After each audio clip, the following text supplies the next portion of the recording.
ต้องกล้าทำอย่ากลัวถ้าทำความดีเร่งศึกษาปัญหาให้ทันท่วงทีเมืองไทยจะพัฒนากว่านี้รายการดีคดีโลกคดีธรรมขอรำพันบรรยายความคิดเครื่องหมายแห่งสีทั้งสามงามถนัดขาวคือบริสุทธิ์สีสวัสดิ์หมายพระไตรรัตน์และธรรมะคุ้มจิตไทยแดงคือโลหิตเราใสซึ่งยอมสละได้เพื่อรักษาชาติศาสนาน้ำเงินคือสีโสภาอันจอมประชาถ้าโปรดเป็นของส่วนองค์จัดริ้วเข้าเป็นไตรรงค์จึงเป็นสีธงที่รักแห่งเราชาวไทยทหารอวตารนำไปยงยุทธวิชัยวิชิตก็ชูเกียรติสยามประเทศไทยที่เจริญมั่นคงมาได้จนถึงทุกวันนี้มิได้เกิดขึ้นจากความหวาดกลัวอย่างคลาดเขลาแต่บรรพบุรุษไทยของเราทุกยุคทุกสมัยล้วนแต่มีความกล้าหาญและชาญฉลาดปกป้องเอกราชสร้างชาติให้เกิดความมั่นคงโดยมีธงแห่งพระไตรรัตน์เป็นเครื่องนำชัยจึงเป็นที่มาที่ไปของรายการคดีโลกคดีธรรมกล้าคิดก็ต้องกล้าทำอย่ากลัวถ้าทำความดีเร่งศึกษาปัญหาให้ทันท่วงทีเมืองไทยจะพัฒนากว่านี้รายการดีคดีโลกคดีธรรมรายการดีคดีโลกคดีธรรม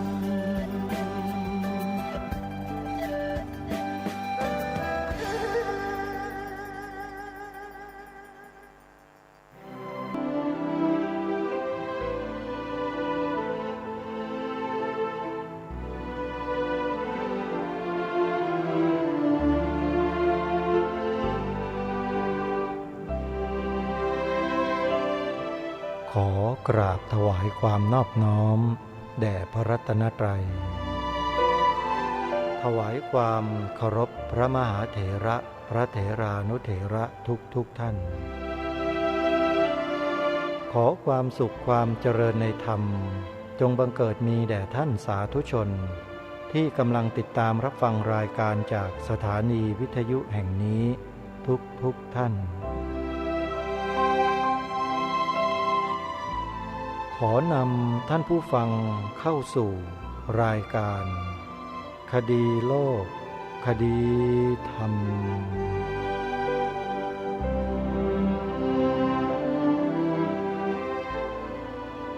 พบกันวันนี้วันขึ้น5 ค่ำเดือน 6วันนี้ตรงกับวันจันทร์ที่24เมษายนพระพุทธศักราช2566พบกันวันนี้จะขอนำบทพระราชนิพนธ์เทศนาเสือป่าในกันที่2มานำเสนอต่อท่านผู้ฟังต่อเนื่องจากคราวที่แล้วกันที่1องค์พระบาทสมเด็จพระมงกุฎเกล้าเจ้าอยู่หัว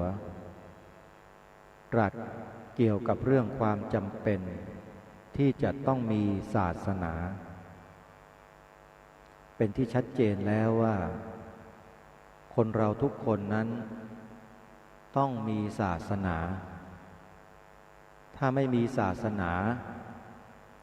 พระองค์ท่านตรัสบอกว่าเหมือนกับคนตาบอดสอดตาเห็นคือไม่รู้อะไรแต่ทำว่ารู้อันนี้เป็นอันตรายพระองค์จึงทรงย้ำว่าเราทุกคนต้องมีศาสนาและพระองค์ก็ทรงตรัสย้ำชัดเจนว่าข้าพเจ้ารู้สึกด้วยความแน่ใจว่าคนเราทุกคนจำเป็นต้องมีศาสนาและเป็นธรรมดาเพราะเหตุที่ข้าพเจ้าเองถือพระพุทธศาสนาก็ย่อมจะต้องเห็นว่าพระพุทธศาสนาดีกว่าศาสนาใดๆในโลกการที่เห็นว่าดีกว่าศาสนาใดๆในโลกเช่นนี้ข้าพเจ้ามีเหตุผลพอที่จะทำให้เห็นเช่นนั้นดังจะได้แสดงต่อไปข้างหน้าวันนี้เราจะได้มาฟังเหตุผลของพระองค์ท่านในกันที่สองที่มีชื่อว่ากำเนิดแห่งศาสนาทรงแสดงณวันที่2 พฤษภาคมพระพุทธศักราช 2457 ไว้ดังต่อไปนี้วันนี้จะกล่าวต่อจากวันหลังที่แล้วมากล่าวแต่ก่อนว่าถึงความจำเป็นที่ศาสนามีอย่างไรคือทำไมจึงเกิดมีขึ้นทำไมจึงได้เกิดความจำเป็นที่มนุษย์เราจะรู้สึกว่าควรอยู่ในศีลและในธรรมตามที่กล่าวมาแล้วคราวก่อนเมื่อมีความรู้สึกขึ้นเช่นนั้นแล้วจึงได้เกิดมีครูสอนพวกครูที่มีความเห็นต่างๆจึงเกิดมีเป็นหมู่ใหญ่ที่เรียกว่าพราหมณ์ก่อนที่จะได้มาถึงพระพุทธเจ้าของเราก็ดีก่อนที่จะถึงพระเยซูก็ดีก่อนที่จะถึงพระมหามัตก็ดีถึงแม้จะยังไม่ได้มีศาสดาซึ่งมีชื่อเสียงเท่ากับท่านทั้งสามที่กล่าวมาแล้วก็ย่อมมีศาสดาในโบราณสมัยเหมือนกันทั้งในส่วนบุรพทิศคือทิศตะวันออกของเราและในส่วนประจิมคือทิศตะวันตกของเรานึกดูก็ชอบกลอยู่บ้างที่บรรดาศาสดาสำคัญได้เกิดขึ้นในเขตแดนแว่นแคว้นที่เรียกว่าทวีปเอเชียทั้งนั้นทวีปเอเชียที่เราอยู่นี้นับว่าเป็นบ่อกเกิดแห่งศาสนาไม่ว่าศาสนาใดถึงแม้ว่าศาสนาที่เรารู้จักอยู่ทั้ง3ศาสนาคือศาสนาพระพุทธเจ้าศาสนาคริสต์ตังศาสนามหมัดย่อมเกิดขึ้นในทวีปเอเชียคนโดยมากและดูเผินๆนึกว่าศาสนาคริสต์ตังนั้นเกิดขึ้นในทวีปยุโรปแต่แท้ที่จริงหาเป็นเช่นนั้นไม่เมื่อได้กล่าวขึ้นเช่นนี้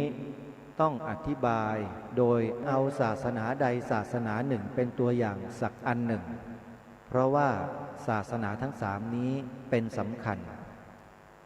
ทางที่เกิดขึ้นและเจริญมาย่อมคล้ายคลึงกันเป็นอันมากยิ่งกว่าที่คนสามัญคาดหมายเพราะฉะนั้นข้าพเจ้าจะขอกล่าวถึงกำเนิดแห่งศาสนาพระพุทธเจ้าของเราพอเป็นตัวอย่างแรกเริ่มเดิมทีแต่อย่าเอาศักราชจริงนักเพราะข้าพเจ้าก็ไม่รู้และไม่มีผู้ใดในโลกนี้รู้ก่อนที่มีตำนานที่เขียนได้และก่อนที่มีประวัติหรือลายลักษณ์อักษรณกาลครั้งหนึ่งมีคนพวกหนึ่งซึ่งตามตำรับเขาเรียกว่าอริยะซึ่งส่วนนักปราชญ์สมัยใหม่นี้เขาสืบสวนว่าทีจะเป็นคนที่เดิมอยู่ในดินแดนซึ่งเรียกว่าใจกลางทวีปเอเชียคืออัฟกานิสถานและตลอดไปถึงทิเบตเป็นต้นแต่อย่างไรก็ตามพวกเหล่านี้ได้นามว่าอริยะพวกอริยะนี้ยกเข้ามาในประเทศพื้นที่ที่เรียกตามภาษาเขาว่าภารตวัฏแต่เวลานี้เราเรียกกันว่าอินเดียตามภาษาฝรั่ง ได้ยกข้ามเข้ามาทางตะวันตกมาพบพวกคนดำอยู่ที่นั้นซึ่งเขาเรียกนามมันว่าทัสยุหรือทาสพวกอริยะได้ปราบพวกทัสยุด้วยกำลังแพ้แล้วจึงได้พามาใช้เป็นขี้ข้าคำว่าทาสจึงได้มาจากนามคนพวกนี้ที่อยู่ในอินเดียเดิมพวกอริยะจับได้ก็เอามาใช้เป็นเฉลยเป็นทาสคำว่าทาสจึงได้ใช้เป็นคำเรียกบุคคลซึ่งเป็นบ่าวชั้นเลวคนดำอย่างทัศยุนั้นมีทั่วไปในโลกหรืออย่างไรก็ดีในทวีปเอเชียมีทั่วไปในประเทศสยามก็มีคนเช่นนี้ที่เรียกกันว่าเงาะป่าพวกอริยะเข้ามาเจอพวกคนดำนั้นเห็นมีความนิยมนับถือวัตถุต่างๆถือภูเขาถือต้นไม้ถือป่าต่างๆเป็นที่พึ่งไหว้ดวงตะวันไหว้ลมไหว้น้ำเพราะเหตุใดพวกเหล่านี้ความคิดแรกเริ่มฟื้นขึ้นจากสัตว์เดรัจฉานเมื่อมีความคิดขึ้นได้แล้วสังเกตดูการที่เป็นไปทั้งหลายในโลกความที่สงบเรียบร้อยไม่ตายคงจะมีอะไรเป็นที่สำคัญบันดาลอย่างหนึ่งเป็นเจ้าหรือผีมิใช่เป็นคนเช่นเราหรือจะไปยืนตากลมตากฝนกลางสนามลมก็มีพัดอะไรทำให้พัดได้อะไรทำให้ฝนตกอะไรทำให้เป็นภูเขาเมื่อพวกอริยะมาเจอพวกดำมีความเลื่อมใสนับถืออย่างนี้และพวกดำเห็นว่าของสำคัญเช่นนี้เป็นผีเพื่อจะทำให้ผีช่วยเขาก็เอาใจเขาเองเป็นที่ตั้งเพราะฉะนั้นจึงหาเนื้อสัตว์ให้กินเรียกว่าบวงสรวงเพราะว่าถ้าเราชอบผีคงจะชอบเหมือนกันจึงเอาเนื้อนั้นไปตั้งให้ผีกินแต่ครั้นเอาไปวางไว้เฉยๆก็ไม่หมดไปจึงโยนใส่กองไฟเพื่อให้ผีได้กินเพราะฉะนั้นพวกคนดำนับถือไฟเป็นของสำคัญว่าไฟเป็นทูตของผีซึ่งมีอยู่ประจำในเมืองมนุษย์เหมือนอย่างเราตั้งราชทูตไปประจำเมืองต่างประเทศฉะนั้นเมื่อพวกอริยะไปเจอสิ่งที่พวกดำนับถือก็เห็นของเขาชอบกลเหมือนกันฝ่ายพวกอริยะที่เข้าไปนั้นนับถือดวงตะวันซึ่งเรียกว่าสวิตรึหรือสวิตระและพวกอริยะนำความนับถืออันนั้นเข้าไปในอินเดียด้วยพวกอริยะนี้เป็นชั้นสูงชั้นหนึ่งแล้วคือสังเกตเห็นได้แล้วว่าถ้าฤดูไหนมีแสงแดดมีฝนมีตะวันต้นไม้ก็ได้รับความงอกงามดีต้นไม้ย่อมหันไปหาตะวันเสมอจึงนับถือตะวันเรียกว่าสวิตระนับถือฝนหรือน้ำทั้งหลายเรียกว่าวรุณะนับถือผู้บันดาลให้สิ่งทั้งปวงเป็นไปได้ในโลกเรียกว่าอินทร์นับถือผู้ซึ่งทำลายชีวิตของมนุษย์และสัตว์อันจะหลีกเลี่ยงไม่ได้เรียกว่ามฤตยูหรือยมจึงเกิดท่านทั้งสี่นี้เป็นผู้ศักดิ์สิทธิ์รักษาทิศทั้งสี่เรียกว่าโลกบาลพวกอริยะเหล่านี้มีวิธีบูชาวิธีทำให้โลกบาลชอบแต่ต่างคนต่างนึกต่างคิดเอาเองแล้วนำสิ่งที่พวกคนดำนับถือผสมเข้าไปด้วยจึงเกิดเป็นไสยศาสตร์มีพิธีของพราหมณ์ตามศาสนาของพวกอริยะและทัศยุรคนกันคือจับสัตว์มาบูชายันจับสัตว์ที่เป็นมาเชือดคอหรือมิเช่นนั้นเอามาหั่นเป็นชิ้นๆเมื่อเลือดตกหมดแล้วจึงเอาเนื้อมาย่างศาสนาพราหมณ์นี้ขออธิบายโดยสั้นๆข้อสำคัญข้างศาสนาพราหมณ์เป็นใจความอยู่ว่าต้องให้รำลึกถึงบุญคุณผู้ที่ได้อุปการะผู้ที่ทำคุณความดีทำผลประโยชน์ให้แก่ตัวของเราที่ให้รับความเจริญต่างๆแท แทนคุณในเวลาที่มีชีวิตอยู่ในเวลาที่ผู้อุปการะตายแล้วต้องแทนคุณด้วยบูชายัญเรียกว่าปุพพเปตพลีบูชาผู้ที่ตายไปแล้วด้วยเนื้อด้วยของกินอามิสพลีคือพลีด้วยเนื้อด้วยของกินโดยตั้งใจจริงเช่นวันสงกรานต์วันศาสตร์เป็นต้นหรือถือศีลกินบวชแล้วอุทิศส่วนกุศลอันนั้นให้แก่ผู้ที่ล่วงลับไปแล้วในเวลานักขัตฤกษ์ต้องประพฤติพรหมจรรย์เป็นการชอบใจของผู้ที่ตายไปแล้วนี้เป็นข้อสำคัญของศาสนาพราหมณ์ความเห็นเหล่านี้ที่จริงไม่เป็นข้ออัศจรรย์แต่เป็นนิสัยของคนที่ถืออะไรแล้วก็ชอบคิดได้ให้พิสดารต่อไปจนเลยยุ่งไปได้ของเก่าของเดิมที่เกิดขึ้นแห่งความนับถือเลื่อมใสนิยมยินดีนั้นในชั้นต้นก็แลเห็นง่ายๆแต่ครั้นสอนกันต่างๆมามากเข้าก็เกิดมีฝอยมากขึ้นทุกทีในที่สุดความที่นับถืออันเป็นมูลเดิมลืมเสียสิ้นคงยึดมั่นอยู่แต่ที่ฝอยบางอย่างจนศาสนาที่ถือกันในที่สุดเป็นเรื่องฝอยเสียมากเช่นคนโดยมากไปบวชในศาสนาพระพุทธเจ้าเดี๋ยวนี้พอเล่าสวดมนต์อิติปิโสได้ก็เห็นเป็นการเพียงพอแล้วตกลงเป็นผู้รู้ฝอยเท่านั้นฉันใดศาสนาพราหมณ์ก็เป็นเช่นนั้นเหมือนกันยึดถือแต่ฝอยทั้งนั้นใครช่างคิดหน่อยก็เป็นศาสดาขึ้นรู้เหลวๆไหลๆไม่เป็นสาระทั้งนั้นความจริงไม่มีการที่ว่ามนต์ปรมสุขขังพึมพำอะไรไปต่างๆไม่เป็นประโยชน์ทั้งนั้นถ้าเราไม่รู้จริงครั้นต่อมาเมื่อมีผู้ที่ได้ใคร่ตรองจนรู้จริงแล้วก็มารู้สึกว่าเราจะไปสอนเขาเข้าเขาก็จะหัวเราะเยาะเขาชอบให้ว่าปรมสุขขังมากกว่าเพราะฉะนั้นก็ทำเนาเสียเถิดพวกเหล่านี้เรียกว่าเป็นพระปัจเจกโพธิคือตนเองรู้จริงเห็นจริงแล้วแต่ไม่ได้ให้ความรู้แก่ผู้ใดต่อไปพระปัจเจกโพธิมีมากขึ้นต่อมาก็มีคนรู้สึกแล้วว่าไม่มีประโยชน์เลยจึงได้เกิดมีศาสดาขึ้นมาคือเป็นผู้ที่เลือกดูข้อจริงที่พูดออกมาตามที่เห็นว่าเป็นจริงจึงเกิดมีท่านที่เราเรียกว่าพระพุทธเจ้า5 พระองค์ที่ว่ามีพระเจ้า5 พระองค์นั้นแปลว่าตรัสรู้แล้วสอนแล้วแต่ศาสนา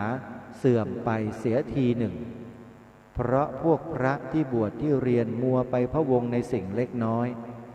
เมื่อศาสนาพระกกุสันโธเสื่อมทรามเช่นนั้นแล้วจึงได้เกิดมีพระโกนาคมณะ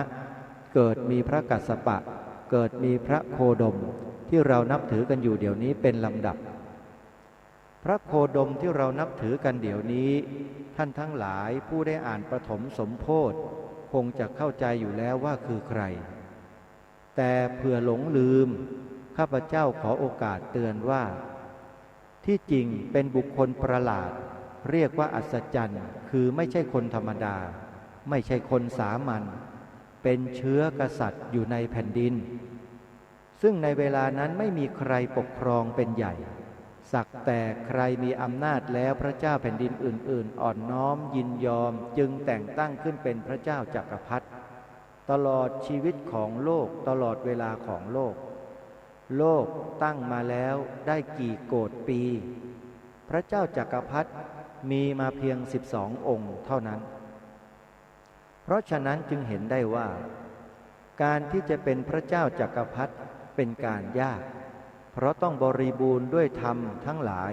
จึงควรจะเป็นใหญ่เป็นผู้ปกครองโลกให้คนทั้งโลกนิยมนับถือทั่วไปพระพุทธเจ้าของเราได้รับคำทำนายแห่งพระฤาษีและพราหมณ์ไว้เป็นแน่ว่ามีอยู่2 ประการประการหนึ่งจะได้เสวยสมบัติบรมจักรประการหนึ่งจะได้เสวยพุทธจักรพระเจ้าสิริสุทโธทนะผู้เป็นพระราชบิดานั้น ท่านก็เหมือนบิดาเราท่านทั้งหลายไม่มีความพอใจที่จะให้ลูกท่านบวชเป็นพระ ท่านจะให้ลูกเป็นพระเจ้าจักรพรรดิดีกว่าและจะได้พึ่งบุญเขา เพราะฉะนั้นพระเจ้าสิริสุทโธทนะได้ทรงคิดจัดการป้องกันตั้งแต่ทรงพระเยาว์มา เพื่อมิให้พระราชโอรสทรงเห็นเครื่องเศร้าใจเสียใจ คิดกั้นเสียหมดทุกอย่าง ย่อมหาเครื่องเพลิดเพลินแวดล้อมไว้เสียให้หมดไม่มีทางจะไป จนพระชนวัยได้15 ปีจัดการให้ได้พระยโสธราหรือพิมพาเป็นพระมเหสี พระเจ้าสิริสุทโธทนะจัดปราสาทให้ครบ4 ฤดู เมื่อถึงฤดูใดก็ให้ไปอยู่ปราสาทอันเหมาะแก่ฤดูนั้น มีเครื่องบำรุงสุขแวดล้อมทุกอย่าง มีผู้คนหญิงชายบริวารกินอยู่หลับนอนไม่ต้องทำอะไร แต่เผอิญเป็นโชคดีของเราทั้งหลายพระพุทธเจ้าของเราท่านเป็นคนสำคัญท่านไม่เพลิดเพลินในความสุขสำราญซึ่งพระราชบิดาท่านได้จัดแวดล้อมเปรียบเหมือนแหกออกไปจากที่คุมขังคือสู้ตัดบ่วงสำคัญที่สุดคือบ่วงแห่งกามความสนุกเพลิดเพลินใจทรงรู้สึกเห็นว่าพระเจ้าจักรพรรดิในโลกมีมาได้แล้วก่อนพระองค์ถึง12 พระองค์พระพุทธเจ้ามีมาแล้วก่อนพระองค์เพียง3 พระองค์เท่านั้นการเป็นพระพุทธเจ้าคือได้พุทธจักรย่อมถึงยากกว่าสมบัติบรมจักรและย่อมจะเป็นประโยชน์ซึ่งจะให้แก่มนุษยโลกย่อมเป็นประโยชน์ยิ่งกว่าได้สมบัติจักรพรรดิและพระพุทธเจ้าย่อมทำประโยชน์ให้ตั้งโกฏเท่าพันทวีเมื่อพระองค์ทรงรู้สึกเช่นนี้แล้วจึงออกจากวังไปตามที่เรียกว่ามหาพิเนศกรมคือตัดความห่วงใยออกหมดเพื่อแสวงหาหนทางจะได้ตัดความทุกข์ทั้งหลายที่จะสั่งสอนให้คนเราทั้งหลายให้รู้จักธรรมวิถีหนทางอันประเสริฐการที่มีพระพุทธเจ้านี้ก็น่าเห็นได้ว่าลำบากเพียงไรท่านเป็นคนสำคัญเป็นคนอัศจรรย์แปลกกว่าคนทั้งหลายเพราะคนสามัญถ้าเมื่อไปพบศาสดาต่างคนต่างสอนกันโดยกิริยาอาการต่างๆต่างคนต่างอวดแสดงโวหารของตัวต่างๆแสดงโดยวิธีอันน่าจับใจต่างๆอย่างเช่นที่พระพุทธเจ้าของเราได้ไปประสบครั้งนั้นแล้วก็คงจะตกไปอยู่ในอำนาจความเชื่อถือในบุคคลจำพวกที่เราเรียกว่าเดียรถีซึ่งมีอยู่2 จำพวกหนึ่งตั้งใจดีจริงแลเห็นว่าทุกข์มีอยู่ในโลกพวกนี้ละโลกไปอยู่กลางป่าเรียกว่าฤาษี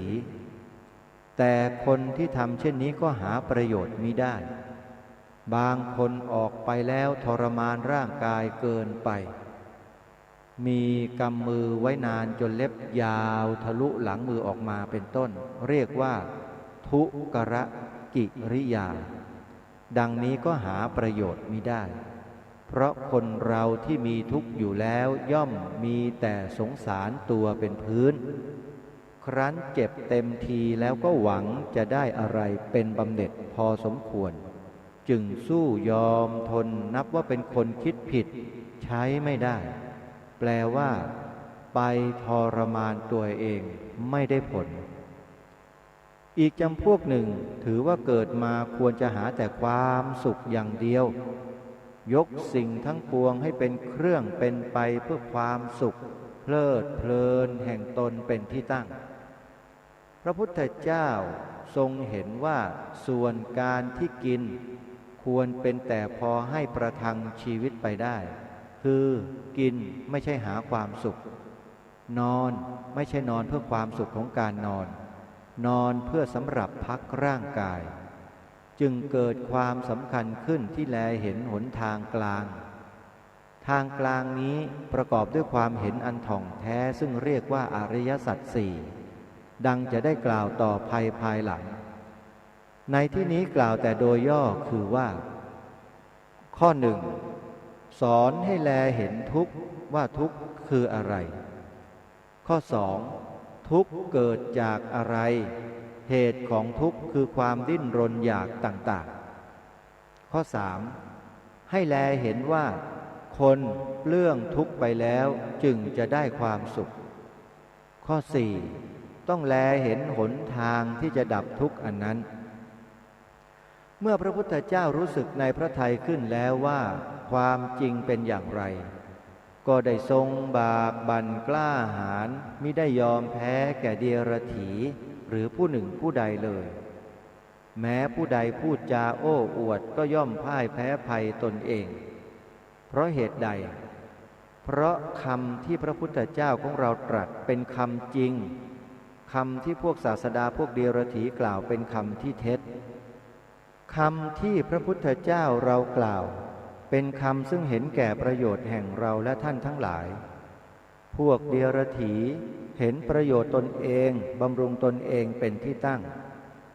พระพุทธเจ้าเป็นผู้ที่นับถือได้โดยไม่เสียสักอย่างหนึ่งอย่างใดนับถือได้โดยเชื่อแน่นอนว่าเป็นผู้ประเสริฐเดรัจฉีถึงกับต้องประกาศว่าใครไม่เชื่อถือแล้วเจ้าจะหักคอพระพุทธเจ้าของเราไม่เคยบอกกล่าวว่าไม่เชื่อจะหักคอแต่อย่างนั้นคนนับถือศาสนาพระพุทธเจ้ายิ่งกว่าศาสนาอื่นเพราะเหตุใดเพราะแลเห็นแล้วว่าดีกว่าศาสนาอื่นพราหมณ์ก็ดีแขกดำก็ดีเมื่อไม่เชื่ออย่างเขาก็แช่งให้เจ้าหรือผีหรือเทวดาหักคอลงโทษของเราไม่มีเลยข้อนี้จึงเป็นข้อรวมความที่ข้าพเจ้าพูดไว้แต่ครั้งก่อนว่าทำไมข้าพเจ้าจึงนับถือพระพุทธศาสนาฝ่ายศาสนาคริสต์ตังหรือมหัมมัดใครไม่นับถือแล้วเป็นบาปชนทั้งนั้นแปลว่าบังคับคือข้างคริสต์ตังว่าเป็นคำพระยะโฮวาข้างมหัมมัดว่าเป็นคำพระอัลลาห์ถ้าใครไม่ถือต้องตกนรกแสนกับคำสั่งสอนของพระพุทธเจ้าของเราการทำโทษไม่มีเลยเท่านี้ก็แลเห็นได้ว่าข้างไหนจะดีกว่ากันเมื่อข้าพเจ้าศึกษาวิชาอยู่ในยุโรปมีผู้ถามว่าทำไมศาสนาคริสต์ตังข้าพเจ้าจึงเรียนง่ายนักข้าพเจ้าตอบว่าเรียนง่ายโดยรู้ศาสนาพระพุทธเจ้ามาก่อนข้อความที่เป็นสำคัญแล้วไม่ผิดกับคำที่พระพุทธเจ้าตรัสมาแม้แต่คำเดียวไม่ผิดกันสักอย่างหนึ่งสิ่งใดมีอยู่ในคริสต์ตังแล้วย่อมมีอยู่ทุกอย่างในพระพุทธศาสนามีแต่ไม่เหมือนกันอยู่ก็ที่ฝอยที่ไม่สำคัญถ้าเป็นของสิ่งใดที่เราน่าเชื่อน่าเลื่อมใสของเขาของเรามีแล้วทั้งนั้นแต่ศาสนาคริสต์ตังดีสำหรับคนซึ่งมีความปรารถนาทำอะไรทำอย่างใจบรรดาศาสนาทั้งปวงหัวใจของศาสนาคงมีอย่างเดียวกันคงมีอยู่เพียงว่าต้องให้คนเราประพฤติสัมมาจารีคือต้องประพฤติไม่ให้เป็นที่เดือดร้อนแก่เพื่อนบ้านมิให้เบียดเบียนคนอื่นทั้งด้วยกิริยาวาจาและใจนี้เรียกว่าคนดีผู้ที่ประพฤติจะนึกขึ้นเองว่าอย่างนั้นดีอย่างนี้ไม่ดีเป็นการยากเพราะฉะนั้นจึงต้องหาสิ่งใดเป็นเส้นเป็นบรรทัดเพื่อช่วยเส้นหรือบรรทัดอันนี้เรียกว่าศาสนาก็เมื่อเราจะถือศาสนาใดแล้วเราต้องเลือกศาสนาที่ดีที่สุดเหมือนอย่างว่าเราจะใช้เข็มทิศที่เราจะซื้อต้องเลือกที่ดีเข็มทิศเป็นสิ่งที่นำหนทางฉันใดศาสดาหรือผู้ที่ตั้งศาสนาก็เหมือนเข็มทิศนำทางใครเล่าจะเป็นศาสดาที่ดีที่สุดในโลกใครเป็นผู้ที่ดีที่สุด เราควรจะเลือกนับถือตามคำของท่านผู้นั้นเสือป่าทั้งหลายควรไตร่ตรองดูในใจในสมองของตัวเองตั้งใจตริตรองดูเมื่อเห็นว่าเข็มทิศใดดีท่านทั้งหลายจงเลือกเอาเข็มที่ชี้ทิศที่ถูกดีกว่าคงจะช่วยเรือของท่านข้ามห้วงแห่งความทุกข์ไปสู่ความสุขพ้นโสโครกทั้งหลายได้ข้าพเจ้าจะเป็นพระก็ไม่ใช่จะเป็นศาสดาก็ไม่ใช่ข้าพเจ้าเป็นเสือป่าคนหนึ่งซึ่งพูดโดยความเห็นข้าพเจ้าจะบังคับท่านทั้งหลายว่าศาสดาผู้นั้นผู้นี้เป็นคนดีหรือเป็นคนไม่สมควรไม่ได้ท่านต้องตรึกตรองดูและขอให้เลือกศาสดาผู้นั้นเอาอย่างนายเรือเลือกเข็มทิศที่ดีจะดีแก่ตัวและเป็นประโยชน์แก่คณะของท่านทั้งหลายเป็นแน่ท่านผู้ฟังสาธุชนทุกท่านนี่คือบทความในบทพระราชนิพนธ์เทศนาเสือป่าในกันที่2ขององค์พระบาทสมเด็จพระมงกุฎเกล้าเจ้าอยู่หัวรัชกาลที่6ท่านทั้งหลายที่ฟังมาตั้งแต่เริ่มต้นมาจนถึงช่วงท้ายจนจบนี้หลายท่านมีความรู้สึกอย่างไรมีความคิดเห็นอย่างไรอันนี้ทุกท่านจะต้องประเมินความรู้สึกของตัวเองในการฟังบทพระราชนิพนธ์เทศนาเสือป่าอันนี้ด้วยเพราะว่าสิ่งที่พระองค์ท่านทรงแสดงนั้นทรงแสดงออกมาจากน้ำพระราชฤทัยของพระองค์ล้วนๆและสิ่งสำคัญประการหนึ่งก็คือพระองค์ท่านทรงห่วงใยเหลือเกินห่วงใยคนไทยกลัวจะตกไปเป็นเครื่องมือของศาสดาที่สอนแต่เรื่องที่เป็นฝอยๆตามที่พระองค์ตรัสพระองค์ท่านกลัวมากแต่ความกลัวของพระองค์ตรงนั้นก็ไม่ได้ทำให้พระองค์นั้นทรงย่อท้อพระองค์ท่านยังทรงย้ำแล้วย้ำอีกว่าสิ่งที่กล่าวมานี้ทั้งหมดจึงเข้าไปสอดคล้องกับความที่ได้กล่าวไว้เมื่อกันแรกที่บอกว่าเหตุจำเป็นที่จะต้องมีศาสนาและเมื่อมีศาสนาแล้วพระองค์ท่านก็ทรงเลือกนับถือพระพุทธศาสนาเพราะเหตุที่พระองค์ทรงนับถือนั้นพระองค์ท่านตรัสว่าเพราะเหตุว่าพระพุทธศาสนานั้นดีกว่าศาสนาใดๆในโลกท่านสาธุชนฟังพระราชดำรัสของพระองค์ตรงนี้คำนี้แล้วรู้สึกอย่างไรอย่าคิดนะอย่าคิดเด็ดขาดว่าพระองค์ทรงมีความลำเอียงถ้าคิดแบบนี้ถือว่าเป็นความคิดที่ไม่ดีเป็นความคิดที่แย่ที่สุดพระองค์ท่านมิได้ทรงลำเอียงแต่พระองค์ท่านทรงประจักษ์แจ้งถึงผลที่เกิดขึ้นจากการปฏิบัติตามหลักธรรมคำสอนขององค์พระศาสดาและไม่ได้ทรงศึกษาเฉพาะพระพุทธศาสนาเท่านั้นเมื่อคราวที่พระองค์เสด็จไปศึกษาเล่าเรียนที่ประเทศยุโรปก็ทรงศึกษาคัมภีร์ของต่างศาสนาได้อย่างละเอียดลึกซึ้งและมีความเข้าใจได้โดยง่ายเหมือนดังที่พระสหายของพระองค์ท่านถามพระองค์ว่าทำไมท่านเรียนรู้เรื่องเร็วจังศาสนาของเราพระองค์ท่านก็ตรัสชัดว่าสิ่งใดที่มีอยู่ในศาสนาของท่านมีอยู่ทั้งหมดเลยในศาสนาของเราแต่เผอิญว่าสิ่งที่มีอยู่ในศาสนาของเราเนี่ยมีเยอะมากไม่มีอยู่ในศาสนาของท่านเพราะฉะนั้นข้าพเจ้าจึงเรียนรู้ศาสนาของท่านเนี่ยได้ไวมากเพราะข้าพเจ้าได้ศึกษาพระพุทธศาสนาของข้าพเจ้ามาแล้วก่อนที่จะมายุโรปเห็นไหมญาติโยมสาธุชนคนดีทั้งหลายเมื่อเรานับถือพระพุทธศาสนาแล้วเนี่ยข้อที่หนึ่งจงภูมิใจตัวเองเถิดที่ชีวิตนี้มันได้ตกมาอยู่ในพระบวรพุทธศาสนาเนี่ยจงภูมิใจมากๆจงภูมิใจให้ยิ่งขึ้น อาตมาภาพบอกตรงๆนะว่าครั้งใดที่ได้หยิบหนังสือบทพระราชนิพนธ์เทศนาเสือป่าขึ้นมาอ่านให้ท่านทั้งหลายได้ฟังเนี่ย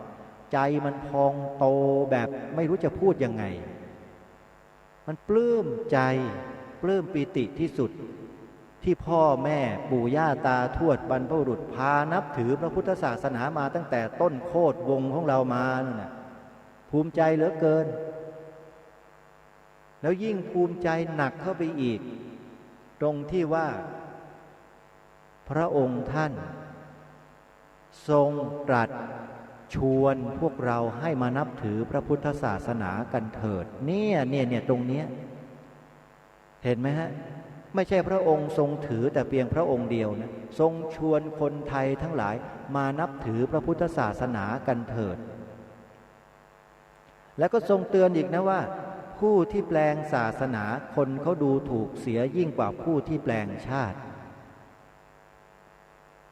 ชัดไหมท่านแล้วก็ยังทรงเตือนย้ำลงไปอีกประการหนึ่งก็คือทรงตรัสไว้อย่างนี้ว่านะตัดไว้ในบทเทศนาเสือป่ากันหนึ่งเดี๋ยวเราจะต้องเจอแน่นอนโดยพระองค์ตรัสอย่างนี้ว่าเราทั้งผู้ที่คนอื่นเขาส่งเข้ามาปลอมแปลงเพื่อทำลายพระพุทธศาสนาเราทั้งหลายต้องคอยระวังรู้เท่าไว้จึงจะควรเดี๋ยวนี้มีคนประเภทหนึ่งนะมีคนประเภทหนึ่งที่ไม่ได้นับถือศาสนาพุทธแล้วเมื่อก่อนก็ไม่ได้ใช้ชื่อใช้อักษรพยัญชนะเป็นภาษาไทยเดี๋ยวนี้เขาเปลี่ยนชื่อเป็นไทยนามสกุลเป็นไทยหมดเลยมองไม่รู้ฟังไม่รู้ดูไม่เห็นเลยว่าเป็นคนนับถือศาสนาอื่นเขาเริ่มที่จะปรับเปลี่ยนตัวเองเปลี่ยนชื่อเปลี่ยนศัพท์เปลี่ยนแสงเปลี่ยนนามสกุลเข้ามาให้เหมือนกับคนไทยของเราเพิ่มมากขึ้นตรงนี้จะเข้าข่ายในบทพระราชนิพนธ์เทศนาเสือป่าที่ได้อัญเชิญมากล่าวเมื่อสักครู่นี้หรือไม่ที่พระองค์ท่านตรัสว่าผู้ที่คนอื่นเขาส่งเข้ามาปลอมแปลงเพื่อทำลายพระพุทธศาสนาเราทั้งหลายต้องคอยระวังรู้เท่าไว้จึงจะควรตรงนี้หรือไม่น่าจะเข้ากับสถานการณ์ปัจจุบันนี้อย่างชัดเจนเพราะตอนนี้เริ่มมีคนประเภทนี้เพิ่มมากขึ้นแล้วท่านสาธุชนการปฏิบัติต่อพระพุทธศาสนาการปฏิบัติต่อพระเจ้าพระสงฆ์การปฏิบัติต่อบุคลากรทางพระพุทธศาสนาพุทธโดยภาพรวมเริ่มจะมีความกักขระก้าวร้าวหยาบคายมากยิ่งขึ้นสังเกตไหมเดี๋ยวนี้เขาไม่ได้มีความเคารพไม่มีความอะไรเลยพูดจิกหัวแล้วจิกหัวอีกสื่อสารมวลชนนี่แหละตัวดีที่สุดพระสงฆ์มีพระราชทินนามที่ได้รับพระราชทานโดยตรงจากองค์พระมหากษัตริย์แต่ไม่เรียกไปเรียกจิกหัวท่านขออภัยนะยกตัวอย่างเช่นสมเด็จเกี่ยวอย่างเนี้ยสมเด็จช่วงอย่างเนี้ยสื่อสารมวลชนที่ไม่มีจิตสามัญสำนึกเช่นนี้ในสังคมไทยเราเยอะท่านสาธุชนให้ทราบไว้ด้วย